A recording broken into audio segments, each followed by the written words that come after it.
Welcome back to the show.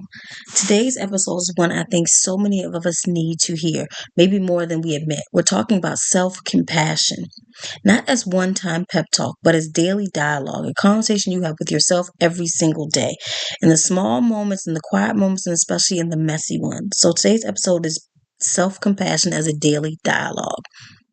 Because the truth is, most of us speak to ourselves in ways we would never speak to someone we love.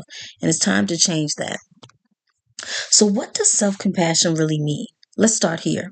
Self compassion is not about being soft on yourself or avoiding responsibility. It's not about pretending everything is fine. It's about treating yourself with the same kindness, patience, and understanding you'd offer a friend. It's saying, I'm human, I'm learning, I'm allowed to make mistakes. It's a shift from self criticism to self curiosity. And so, a lot of us don't give ourselves self-compassion that we give our friends or family members. I'm guilty of that. I tend to not give myself the same grace I would give somebody else. I'm always giving out grace to everyone else, but when it comes to myself, I give myself literally none. And I think we have to learn how to give ourselves more grace and give ourselves time to heal and grow without beating ourselves up so much, because regardless of the mistakes we make or who we are or what we did, it does not change the good that we have in us or the kind of person that we are. And it's okay to tell yourself that I'm human, I'm learning, I'm allowed to make mistakes. It's a shift from self-criticism to self-curiosity. And you have to learn that when you have self-compassion, it's not about being soft on yourself, avoiding responsibility. It's not about pretending everything is fine. It's about treating yourself with the same kindness and patience and understanding you'd offer a friend. And why we struggle with self-compassion. Most of us aren't really taught to be kind to ourselves. We were taught how to work hard, how to be strong, how to push through. And I feel like especially a lot of us as women in this world, we were taught that we had to be strong. We had to be the homemakers, the ones that had to cook and clean, especially back in that era my grandparents grew up in. We were taught you had to cook and clean, you had to do this, you had to do that. And you really couldn't,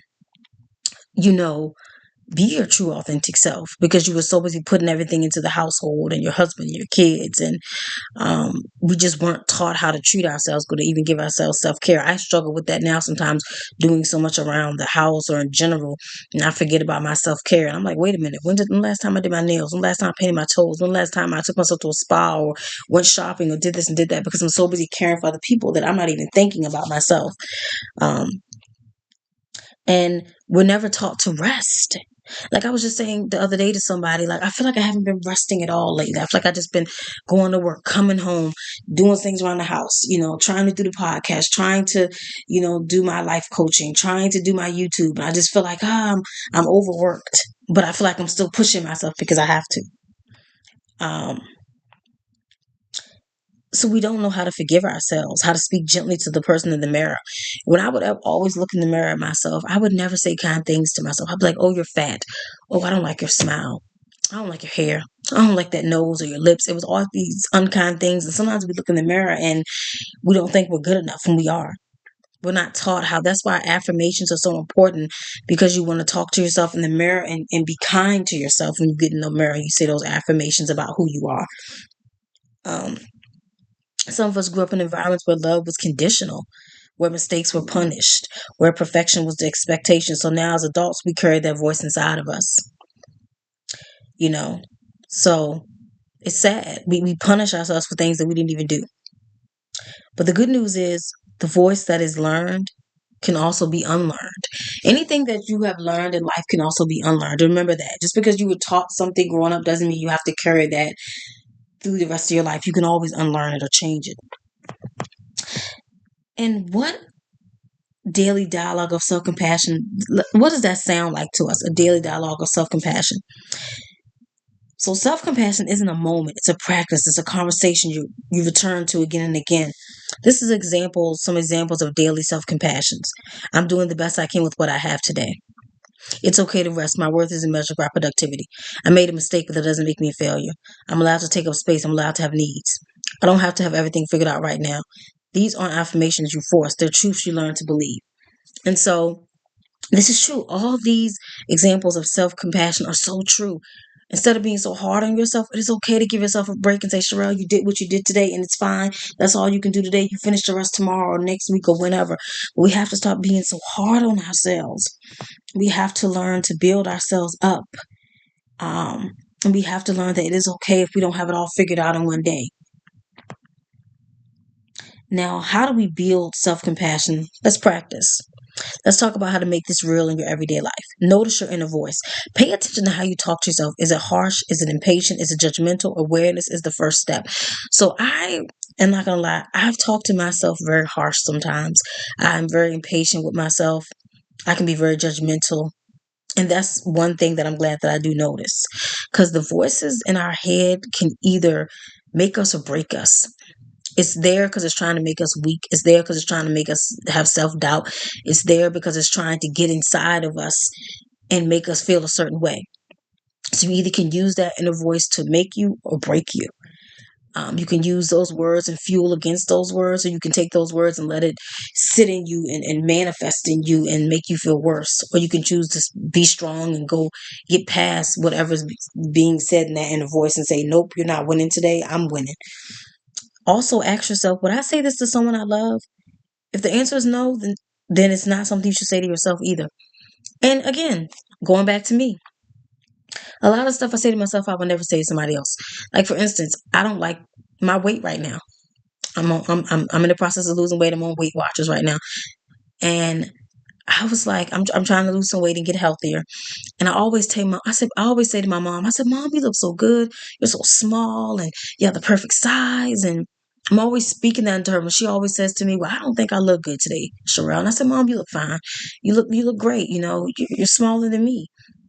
But I cannot say that to myself because when I look in the mirror and I see myself, I'm like, ugh, you're fat, you're not attractive. Although these are things that are not true. But in my mind, I made them true. Because I've never had any issues with dating, never had any issues with men that didn't find me attractive. However, that voice in my head says you're still not good enough because you still need to lose a few pounds, you know? Um, and also replace that criticism with curiosity. Instead of why am I like this? Try what do I need right now? Instead of I messed everything up, try what can I learn from this? And that's a habit you got to break too. Because when I get in situations where I've fallen out with my friends or things happen, I think I messed everything up. And it's just like, and half the time it's like, no, you didn't, Sherelle. But you can learn something from this situation because you have to also think that other person could have messed some things up too, not just me. But instead of blaming myself, I can, like they said, you can unlearn it and you can say, what can I learn from this situation? What does this teach me?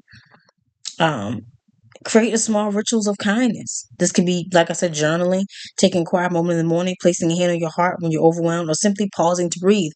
One thing that I have learned too is to hug yourself. Whenever I feel sad or overwhelmed or I feel like everything's just hitting me at once, I will literally take my arms and wrap it around myself and hug myself because it calms me and it brings that inner little girl in me. It calms her down as well. And so when you get in those moments, you can journal. You can give yourself a hug. You can, like they said, place your hand on your heart. You can just be kind with yourself and say, it's going to be okay. I've even had a moment where I talked to the little girl inside of me and said, you're going to be okay. We're okay. Because I want that little inner girl, the little girl inside of me to know she's okay. Even when I'm not always okay, she's going to be okay. Um, and you can celebrate the tiny wins. Like self-compassion grows when you acknowledge your progress, not just your perfection. Like for instance, if you're dieting like me, you can say, "Oh, today I did good. I didn't have no cheat day. I ate the right foods all day. That's a win." Or today, I uh didn't beat myself up about the way I look today. I thought I looked in the mirror and said, Sherelle, you're beautiful. And that's a win for you because you didn't beat yourself up in the mirror all day about how you looked. So every small win is a celebration and a personal reflection. Okay. So I just want to say this to you guys. Um, a lot of times my inner voice has really gotten into my head. It made me doubt myself. I'm sorry, self doubt myself. It made me feel like I wasn't good enough. It made me feel like who I was wasn't what I should have been. I was my biggest critic. And I didn't realize how harsh I was being on myself until I started therapy. My therapist was like, wait a minute, this is what you say to yourself. This is what you think. Like, wait a minute, hold up. It took therapy to make me realize that things that I was saying and doing were not true. And I had to learn to start speaking more softer to myself. I had to learn to start praying more, leaning on God more. I had to learn to start doing self affirmations in the mirror, because the more you do it, the more you start to believe it, you start to feel it, you start to speak life into yourself. I feel like everything started shifting a little bit. Nothing's perfect, of course, but it's shifting every single day because I'm trying and putting the effort in. You start to feel lighter and more grounded and more human because you're putting the effort in to change things that you didn't think you could change. And so that's what self-compassion is supposed to feel like and look like. No day is going to be perfect. You might make a few mistakes here and there. You might have moments where you might self-doubt yourself, have a moment where you feel like, oh, I'm beating myself up again. But that is okay if you do. You can always go back and rechange that thought. You can always make tomorrow a better day. And eventually you'll feel like your old self again. And self-compassion isn't a destination. It's a relationship, one you build slowly, gently, and intentionally. So when you're trying to get to that place, remember self-compassion it's a relationship you have with yourself. So today I want all of you to ask yourself, what is one kind thing I can say to myself right now? And let that be the beginning of a new start for you. So say one kind thing to yourself right now, whether you're looking in the mirror, whether you're sitting, I don't care where you are right now in the world. Say something kind to yourself. Say it in the mirror, say it to yourself, but say something kind. Say something that's rooted in grace and patience and love. But remember to treat yourself good because you deserve it. And thank you for listening. I will see you guys in the next episode.